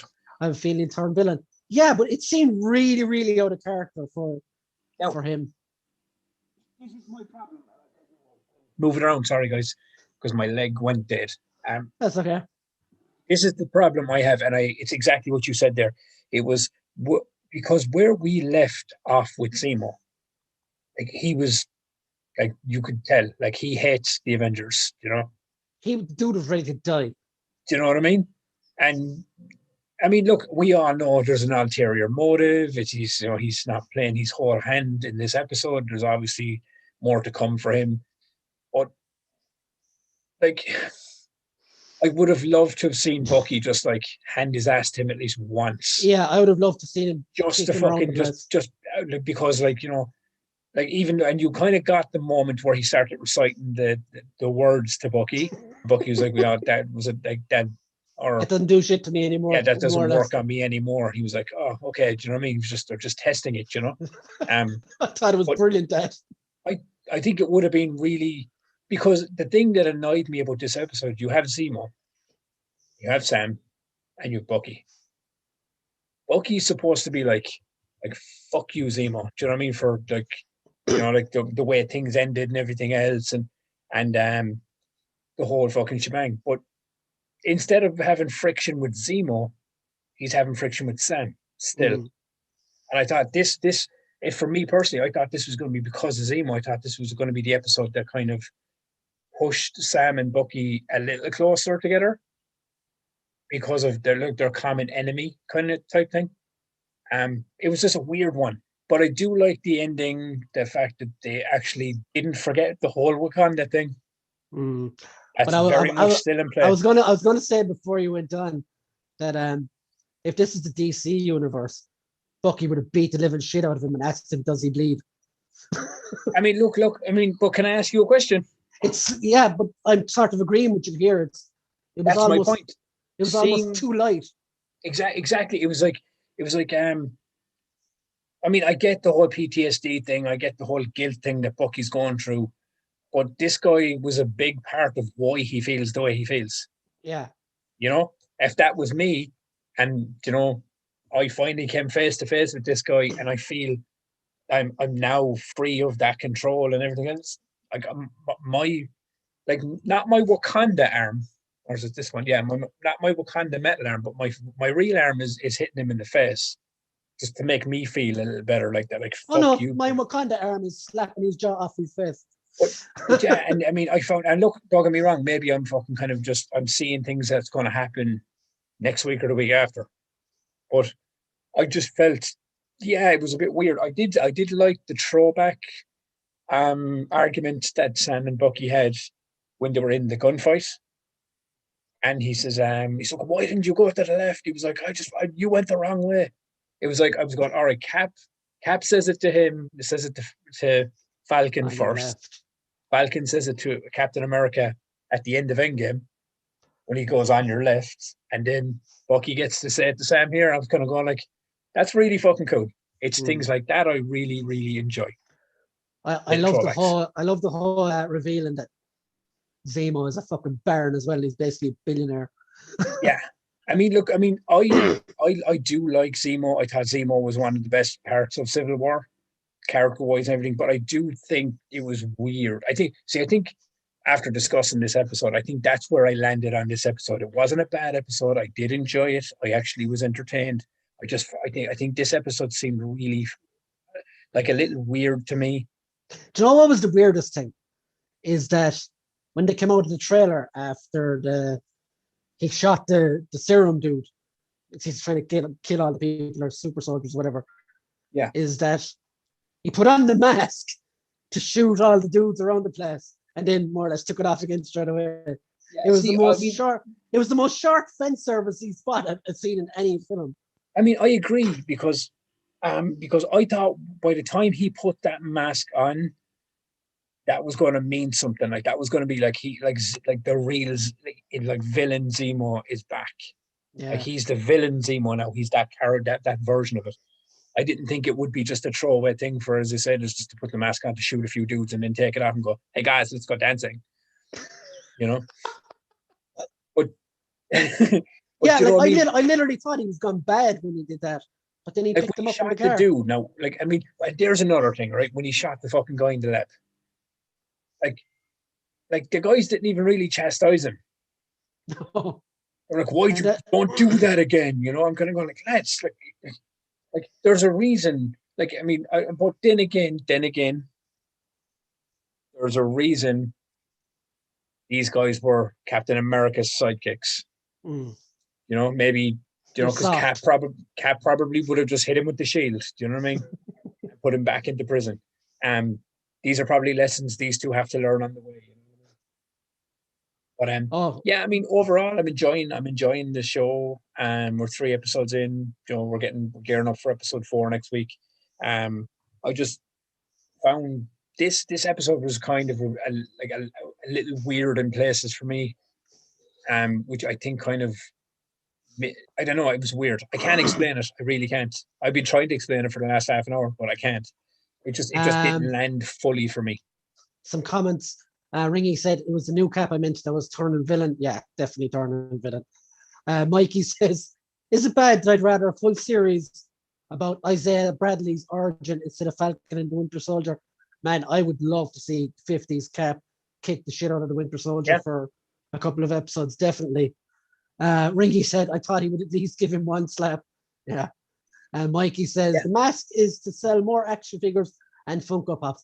Yes, Mikey, and I will buy those action figures because I am. I mean, look, we're not denying it wasn't a fucking class moment. You know, when he did put the mask on. I don't think it was. Oh, he's wearing the fucking mask. It was too fucking random. But that was the problem with it. This whole episode kind of, I think its issue was certain elements of it, certain sections of it just seemed very random and out of place. Like as I said, I mean, the whole like Bucky just being okay standing next to Baron Zemo. I know there's motivation there. I know they need him, but hit him one fucking slap. Sorry, Damien says that was me saying sorry, but Damien says sorry, random question, but I wonder if a secret villain could be set up in the show, namely Radioactive Man. Now, Radioactive Man is Dr. Chin Lu, I think. I'm just going to plug this in because I'm nearly dead. And keep talking, I can hear you. I think he'd be more of a villain for Shang-Chi in the next while or so. He's often been an Avengers villain and an Iron Man villain. I don't know where he'd fit in here, though, if I'm being honest. You were talking about you asked about the Power Broker earlier on as well. I think the Power Broker is someone like Thunderbolt Ross. I can't see it being Zemo, although it could be. But the Power Broker is an interesting one. I'm not too sure. Like, I reckon that whoever the Power Broker is anyway is going to give the new Cap his superpowers. And I think we'll see a showdown between him and Bucky near the end. Tubbs is gone. Between Zemo and Bucky? No, I'm saying between new Cap. No, you're there. I am. I don't think it'll be. I this is how I see it playing out. I genuinely think the last fight is going to come down to US Agent, the new Cap, and Sam. And I think. Possibly. And I do think you will get your Zemo versus Bucky. That could be very true, actually. I think they could be the two kind of like matchups they're gearing up for. And Tubbs, have you any thoughts on who the Power Broker might be? I think it's Zemo. Yeah, I do. I genuinely think that. I genuinely think that that's what I think. That's what they're building. Is that why he shot him then? Yeah, maybe. To shut his mouth. Yeah, it could be very much that. There's this Carly Montague one who's with the Flag Smashers. I think she could end up being the MCU version of Songbird. And there's a random one. I mean, wasn't that the intention though? Isn't that who she's supposed to be? Well, she's kind of she's the same name as the Flag Smasher in the comics, Dr. Carol Montague. Yeah, I mean, I thought that's who they were building her to be, was that character. Possibly, because I think they're building the Thunderbolts. I think it's going to be Thunderbolt Ross, who's the Power Broker. You did say that to me before. I think he's going to have Zemo, her, and a few others to make his own super team because he doesn't trust the Avengers, as we know. But anyway, that's just wild, And then wild, again, wild who fucking speculation. knows? Exactly. Who the fuck knows? I don't think it's going to happen, but who knows? Zemo might not even be a fucking villain after this. So Tubbs, Yes. for the first time in the history of this podcast, we're going to reach the 2-hour mark, and we're going to cut it off there. Okay. But we do have our discussion piece for this week. Okay. We're gonna do 2 each. We're originally going to do 3, just time restraints and all that. Okay. So what we're going to discuss this week, guys, is each of us is going to pick 2 actors now to improve a movie. So basically, like, recast a character, isn't it? yeah. So basically, like, if you were to improve Batman versus Superman, you cast someone else as Lex Luthor. That's the example we're going with. So Tubbs, I'm going to let you go first. Okay, What I won't go with casting this. decision Okay, my first casting that would decision improve a is movie? recasting Bullseye in the Fox Marvel Daredevil movie. Oh, Not Colin Farrell. This will take Colin Farrell out of that role and place Timothy Oliphant right in the character oh, that's a good one. as Bullseye. He has the grimace, like, that whole cheek and mouth eye thing going on that Bullseye actually has, comic book Bullseye, I mean. So yeah, that's my cast. I reckon he can be menacing in his own way, So I reckon he would be a really good cast choice for Bullseye. That is a superb shout, man. Yeah. Has to be said. I would actually take him as a current Bullseye in the MCU. Even that, yeah. Right. Off the top of my head, who I would recast in a movie. One. I would take out Ryan Reynolds as Green Lantern. Okay. And now, does this have to be someone who's acting now or back then? No, because one of my picks was a movie from the 80s with an actor from now. Okay. I didn't know the rules, so I just went with it.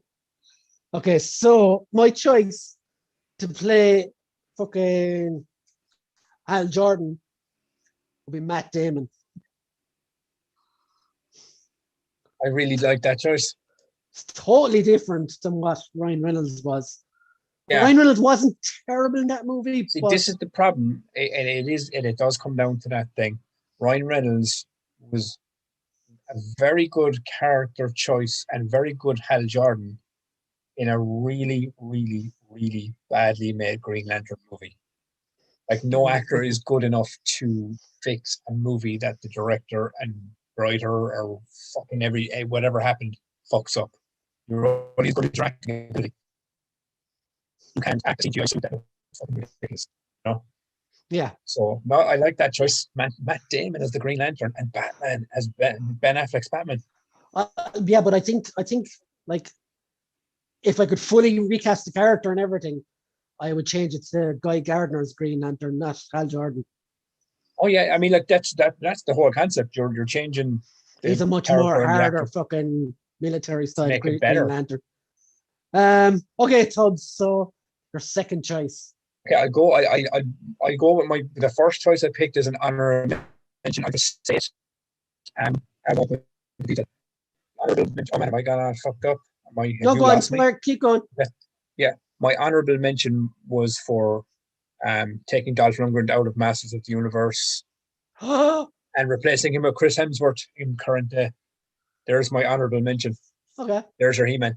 But the one I went with was what you mentioned recently was Lex Luthor from Batman versus Superman. I would take Jesse Eisenberg out, and I would stick Cillian Murphy in as Luthor. I can't picture him bald, but I could picture him being an asshole fucking bad guy. Right. You're going to love my pick, by the way. Mine, yeah, Cillian Murphy's my Lex Luthor. Okay, so my next pick is I'm going to remove Brie Larson as Captain Marvel. And I'm going to stick in Emily Blunt. Love it. Even though my brain, fan casting brain, really wants her as Sue Storm, or in that Fantastic Four mix, I really do. But yeah, as Captain Marvel, She would be fucking awesome as Captain Marvel, I think. So fucking good in that role, and actually have a personality, you know. Which now, and the reason now I know this is fairly shameless, Tubbs, but like I picked her for that reason, and to kind of hop over to our last and final topic, which is the Twisted Tubbs, Brie Larson annoyance of the week. So Tubbs, tell us what annoyed you the most this week in pop culture land, and I will tell you mine as well. What annoyed me the most this week was the headline I read about Brie Larson being cast as the strongest Jedi alive in the Star Wars universe. Is that true? I don't even care. I just wanted to punch my eyeballs out of my fucking skull. Like, I'll be honest, if she's attached, it's probably true. Like, she probably wants to have like the weight of two men's balls in her hand while she's swinging a lightsaber. So yeah, Brie Larson can suck my balls. And for me, the most annoying thing of the week, that WrestleMania has finally fallen on my birthday, and it's fucking awesome. There we go. On your birthday? April 11th, yeah. Yeah, man. Next Sunday. Yeah, I can watch it live this year because I managed to figure out how to pay for my fucking WWE Network out of my phone credit. Suppose there's many things worse you could spend it on, I suppose. I mean, look, you're topping your phone up anyway once a month, so you know you might as well fucking get a month's fucking WrestleMania thing. But yeah, fucking So yeah, I don't like the first time in 36 years my birthday is falling on the same day as WrestleMania, and I've totally fallen out of love with the product. I don't watch it anymore. But I mean, before we kind of get off and fucking hit the 2 hour mark on this podcast, are you going to watch it just to see fans back in the building for an event? I watched the Super Bowl. There was fans at that. I mean, yeah, but you know yourself, wrestling with fans could be very different. I think they're designing it to bring them closer to the ring, like to bring them actually. Maybe I probably will. I don't know. Like, you know me, I'm fucking weird. I say shit and I do the opposite. I probably will watch it. I will watch it. I mean, look, it's a 2-night event. I definitely. I don't like that either. I think it should still be one night. It won't stay 2 nights. I genuinely don't think they'll keep it to 2 nights. Then again, when the world goes back to normal, and if they can have a 2-night WrestleMania and they can fill 90,000 people in both nights, they're doubling their revenue for 2 nights of Super Bowl wrestling. So before we go, let's read the last few comments from the guys, and also thanks everyone for watching. Great crack reading out your comments and all the good stuff. Helps with the interaction. I enjoy it. Yeah, and guys, don't forget to subscribe if you haven't already. We do this every Sunday night, as some of you already know, and it's always great fun. So thanks for dropping by and engaging with us. And yeah, so the last few comments, Damien Ristori says Zachary Quinto deserves a villain role in Marvel, so he'd be my bullseye. He's playing the fucking robot in Invincible at the moment, and he is awesome. He's awesome in that. I would definitely recommend you check that out. Not a bad casting choice.